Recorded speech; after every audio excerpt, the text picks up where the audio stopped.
Okay, for our second part here, we're going to be getting into Section 107. So here's a lot of documents leading up to it.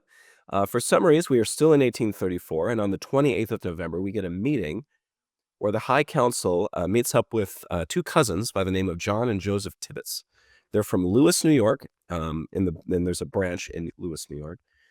They were baptized members and wanted to join the saints in Missouri. And so basically they got a bunch of money that they needed, and they were like, okay, we're going to go to Kirtland, and then they're going to tell us where we're moving to in Missouri. So they stopped to find out what they needed to do. And if you haven't been following along, they were told to stay in Kirtland for the winter. And because the Lewis branch didn't really need the money to go to Zion anymore or to buy land, they decided to loan it to the church. And there was a promise to pay it back, by Joseph and Oliver, more or less. Anyway, so it could have gone to the debts for building the house of the Lord. It could have gone to other debts or whatever may have happened with that. But either way, lots of amazing praise in the minutes of these meetings for this very timely gift. These guys just show up with all this money, and they're like, well, there's nothing in Missouri. If you're okay with it, we'd love to borrow that money to take care of the church. So it's pretty kind of miraculous thing that happens there. We get a journal entry and a covenant, which is interesting. 29th of November, almost at the end of the year. It's the handwriting of Oliver Cowdery, and it has some signatures by Joseph and Oliver. The historical introduction says this. On the 29th of November, 1834, Joseph Smith and Oliver Cowdery signed a covenant that Cowdery recorded in Joseph Smith's journal, pledging that a tenth of all that God gave them would be given to the poor of the church or used for other purposes designated by God. Joseph Smith and Cowdery were prompted to make the covenant in gratitude for a loan they received the previous day. So these people coming, these Tippets cousins coming with all this money had such an effect on them that they actually wrote down a specific covenant and signed it and said, we're going to do good with this. So in the text itself, you get this. After conversing and rejoicing before the Lord on this occasion, we agreed to enter into the following covenant with the Lord, viz., that if the Lord will prosper us in our business and open the way before us, that we may obtain means to pay our debts, that we be not troubled nor brought unto disrepute before the world nor his people, that after that of all that he shall give us, we will give a tenth, to be bestowed upon the poor in his church, or as he shall command, and that we will be faithful over that which he has entrusted to our care, that we may obtain much, and that our children after us shall remember to observe this sacred and holy covenant after us, and that our children and our children's may know of the same. We here subscribe our names with our own hands before the Lord. Joseph Smith, Jr., Oliver Cowdery. So, very welcome. We get an unpublished revelation. Holy cow. This is going to be on the 5th of December. This is Joseph Smith, coming out of Joseph Smith's history. So this is the handwriting of Oliver Cowdery, a very clean copy. But this is one of the history books that Oliver helped to make. The historical introduction behind this says, according to the minutes featured here, on the 5th of December, the presidency of the High Priesthood held a meeting to ordain Cowdery as an assistant president, second only to Joseph Smith. The meeting continued the next day with Hiram Smith and Joseph Smith Sr. also being ordained as assistant presidents. So Cowdery and Rigdon had managed the church while Joseph was off with Zion's camp, if you don't know. Who was running things? It was Oliver Cowdery and Cindy Rigdon were running it while Joseph was heading off the Zion's camp expedition. So further into this we get, though the minutes of the meeting indicate that Cowdery's ordination as an assistant president was done, quote, according to the direction of the Holy Spirit, it was apparently not done in response to a recorded revelation which had initiated all previous changes to the presidency. The ordination was, however, evidently in keeping with Cowdery's previous designation as second elder to Joseph Smith. You also get the ordaining of the church patriarch. It says here, Cowdery later implied that he, Joseph Smith, Rigdon, and Williams also ordained Joseph Smith Sr. to the office of church patriarch at these 5th or 6th December meetings, though the minutes do not mention this. So we don't really get that. And we do get a chiding in the Revelation. It says this. The revelation reprimanded them for the informal, casual nature of interaction and discourse that had come to characterize the relationships of church leaders with each other and other members of the church. Minutes of meetings held prior to this time refer to Joseph Smith and other church leaders by their first names. But after receiving the rebuke, the presidency decided that this informality was inappropriate and that the leaders needed to be called by, quote, their respective titles. Although it is difficult to ascertain how church members referred to church leaders in everyday conversation after this time, meeting minutes thereafter show more formality, referring to Joseph Smith and other members of the presidency as president. So, we read unpublished revelation, so here you go. Verily, condemnation resteth upon you who are appointed to lead my church and to be saviors of men, and also upon the church. And there must needs be a repentance and a reformation among you in all things, in your ensamples before the church and before the world, in all your manners, habits, and customs, and salutations one toward another, rendering unto every man the respect due the office and calling and priesthood whereunto I the Lord have appointed and ordained you. Amen. You only get one footnote to that, refers to Doctrine and Covenants 103:9, and that little verse reads, "For they were set to be a light unto the world and to be the saviors of men." So the aftermath of this, well, I would say this is probably one of the bigger unpublished revelation impacts. Because to this day in the church, we are very big on titles. Like when you go on your mission, you are called sister. You are called elder. You do not use first names. We refer to elders as the 70s or the apostles. Bishops, a lot of people even call bishops bishop after they're done acting in that. What we don't do is say like Patriarch Smith. We'll usually say Brother Smith or something like that. But even then, even when we talk to each other, a lot of the times in church settings specifically, we don't use first names. So this unpublished revelation that you may not have ever heard of had an enormous impact on the church. So I thought that was pretty fun. All right, let's get going on with some more stuff. So we have an ordination of Oliver Cowdery on the 5th of December to be the assistant president of the church with many blessings attached. This is a pretty long one. We then get a full account of the meetings that happened on the 5th and 6th of December, where we have the revelation and ordination and all that kind of stuff. It's all wrapped up sort of in that big meeting. We'll spare you the details of that.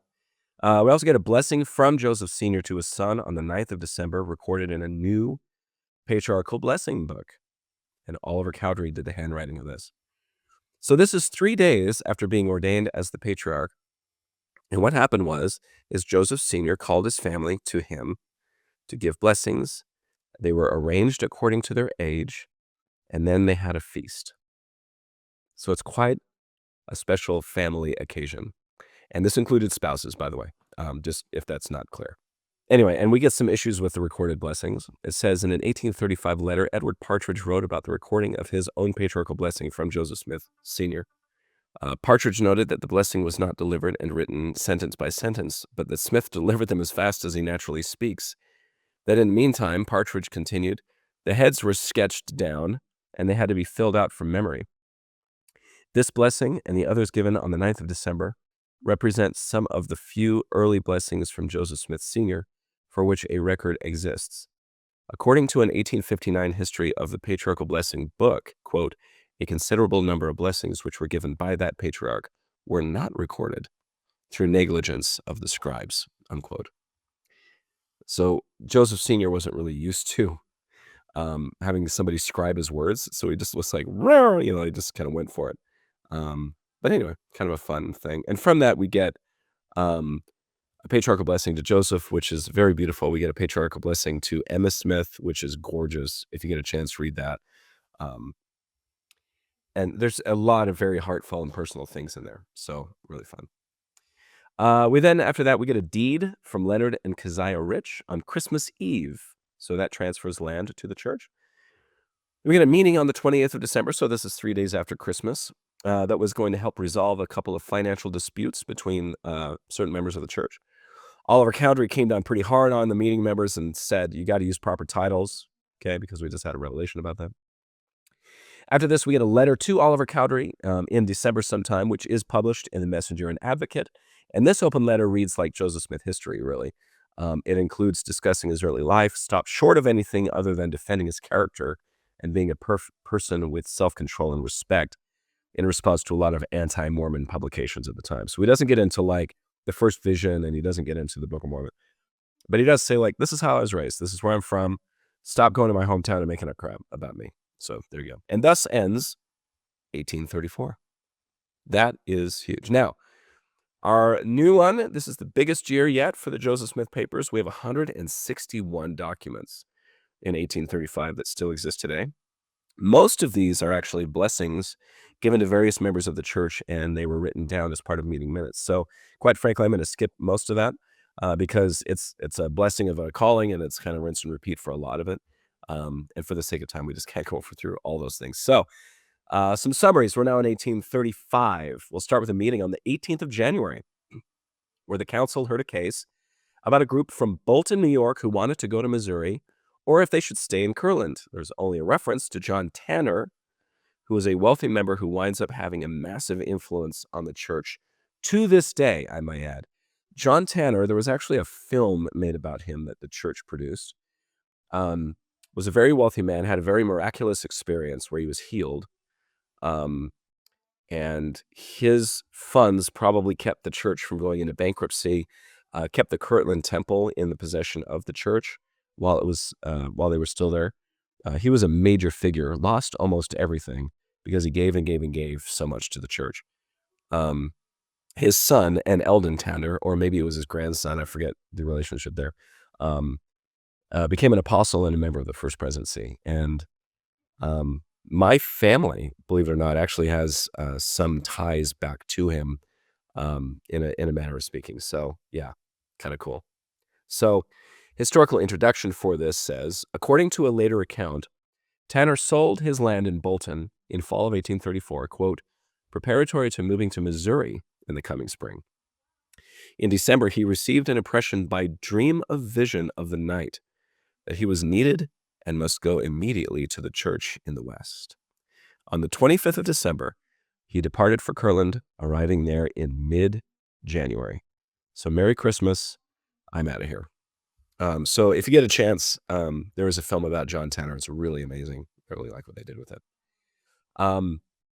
Anyway, all that to be said, the council told Tanner to stay in Kirtland and help at the temple. So historical introduction also says, Joseph Smith's journal records that on the evening of the 30th of November, he prophesied, quote, that in a short time the Lord would arrange his providences in a merciful manner and provide assistance to deliver him and others from debt and bondage. Nathan Tanner's later history implies that his father, John Tanner, provided such assistance by giving Joseph Smith a $2,000 loan, which was used to stave off foreclosure on the house of the Lord property, although it meant that Joseph Smith was then in debt to Tanner. So there was an implication here, and this is why these stories are really special, that Joseph basically stood up and said, I prophesy something's going to happen that's going to help us. And then John Tanner shows up about 2 months later. All right. Footnote to this entry we get, while in Kirtland, John Tanner apparently invested in the Kirtland Safety Society and made, quote, liberal donations to the building of the temple. Nathan Tanner also stated at some point his father loaned the committee responsible for constructing the house of the Lord $13,000 in merchandise at cost prices in New York. In addition, Tanner signed a note with the prophet Joseph and others for $30,000 for goods purchased in New York, which he had no pecuniary interest. No contemporary loans or records of these loans are extant, so that might just be a story. All right, so we get a meeting and a discourse and some blessings. This is on the 14th and 15th of February, 1835, and actually I am an amateur historian. I don't know if Valentine's Day was a thing back then. I think it might have been still a Catholic feast holiday, but anyway, Valentine's Day.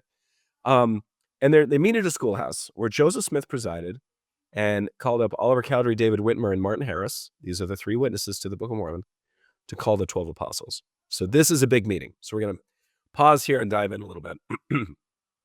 Historical introduction for this says, the later reminiscence of Brigham and Joseph Young provide more detail.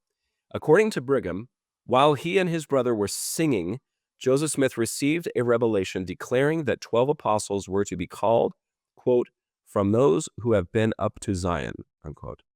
Joseph Young later stated that Joseph Smith told the brothers he had received a vision of the glorious reward of those members of the camp of Israel who had perished from cholera. Joseph Smith then asked Brigham to, quote, notify all the brethren living in the branches within a reasonable distance from this place to meet at a general conference on Saturday next, unquote. At that conference, Joseph Smith stated he would, quote, then and there appoint 12 special witnesses to open the door of the gospel to foreign nations, unquote. According to Joseph Young, Joseph Smith then told Brigham that he would be one of the 12 selected. Now, the assignment was given to the 3 witnesses, but there's a little bit of nudging here, and this is going to become a problem later. Anyway, historical introduction again.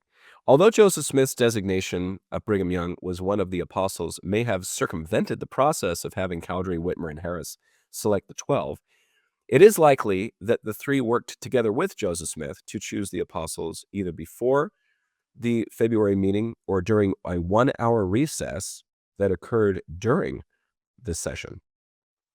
In 1848, Cowdery told Brigham Young that he and Whitmer had originally chosen Phineas Young as a member of the 12, but that Joseph Smith made an urgent request that his brother William Smith be selected instead. Brother David and myself yielded to his wish.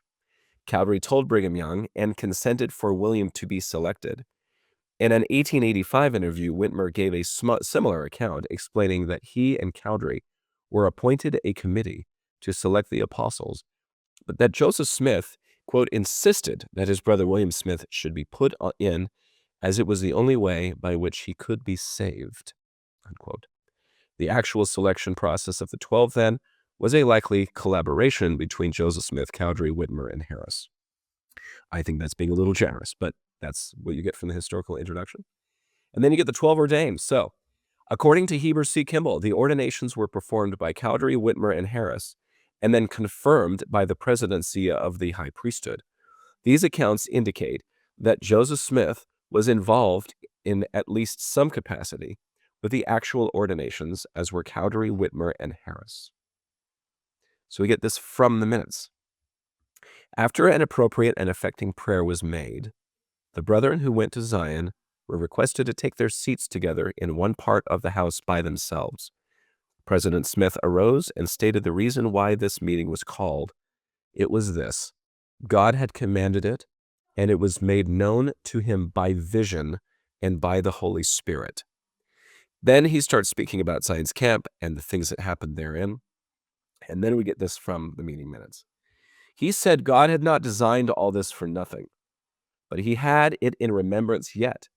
And those who went to Zion with a determination to lay down their lives if necessary, it was the will of God that they should be ordained to the ministry and go forth to prune my vineyard for the last time, or the coming of the Lord, which was nigh, even 56 years should wind up the scene. Okay. Now, there's a revelation a little later on that talks about, hey, Joseph, if you live to a certain age, right, then you're going to see the second coming. Now, I did a little math here. This is 1835. 56 years after that would have been 1891. And had Joseph survived, he would have had to have been 86 years old by that time. Now, to put that into perspective, if you're looking at me here, down at the bottom here, you see the Joseph Smith papers. Above that, you see the Journal of Discourses. And that, I think, only really goes to 1888 or 1889. I'm on my last volume. But like it even goes beyond that. So I find this interesting that they really thought that the second coming was going to happen at that time. So there you were. If he would have lived to 86 years old, right? So then the meeting dismisses for an hour, and Hiram calls everybody back to order. And they light right into the 12 apostles. So we get this from the minutes. The first business of the meeting was for the 3 witnesses of the Book of Mormon to pray each one and then proceed to choose 12 men from the church as apostles to go to all nations kindreds, tongues, and people. The three witnesses united in prayer, viz., Oliver Cowdery, David Whitmer, and Martin Harris. These three witnesses were then blessed by the laying on of the hands of the presidency. They then, according to a former commandment, proceeded to make choice of the 12. The names are as follows: Lyman Johnson, Brigham Young, H.C. Kimball, Orson Hyde, David W. Patton, Luke Johnson, William E. McClellan, John F. Boynton, Orson Pratt, W.M. or William Smith, Thomas B. Marsh, and Parley P. Pratt. Blessings are enumerated for each one of these, and it seems like they would come up, and how this would happen is they would come up three at a time and be blessed by a witness, one of the three witnesses, and then the next three show up and arrive and repeat, and that's basically how they did. So basically three would come up at a time. They would have one set of hands on each one of their heads, according to what I can divine here, and then the next three would come up, and that's how the 12 were chosen. The conference is adjourned until the next day, so now we're on Sunday, is 15th of February, and all of these blessings are all these blessings are written and given, and there's a zillion of them, and I'm willing to skip them all because it's just a ton. So but they're all enumerated out, which I think is pretty fun. But a lot of it is like, I hereby call you, and you're going to be, you're going to have the power of the Spirit with you and the power of the priesthood and all those kind of things. So then we get a discourse from this meeting, which was given on the 15th of February, but we've already shown that. The next 9 entries in our timeline are the blessings giving to the 12 at this conference. So I'm going to skip that. And then we get the preface to the 1835 Doctrine and Covenants from the printed edition. So this was put together by the 12 who were called. So I find it interesting that one of their first items of business was actually to basically come up with a testimony page for the Doctrine and Covenants as we know it today.